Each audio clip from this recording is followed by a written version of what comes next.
چاوتان لەبێ من ساکار ومەرم لا دیجیتال میدیای نارتیەوە لەگەڵمان بن بۆ وەرگرتنی زانیاری نوێ سەبارەت بە فێستیڤاڵی کان.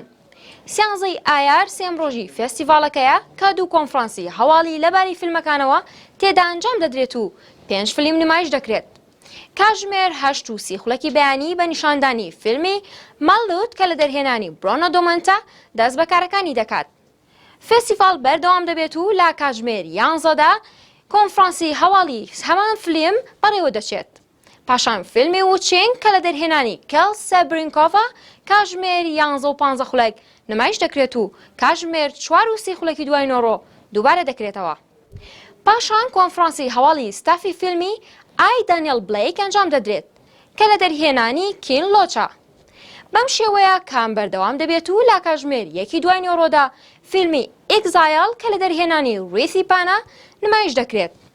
هەروەها فیلمی تۆنی ئێردمان کە لە دەرهێنانی مارێنەیدا کاتژمێر 7 ئێوارە و 9 شەو نمایش دەکرێت.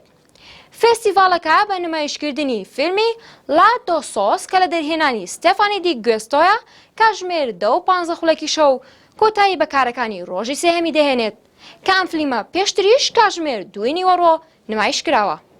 ئەوەی بینیتان کاروەجەندای سێم ڕۆژی فێستیڤاڵی کان بوو. Festival de Cannes.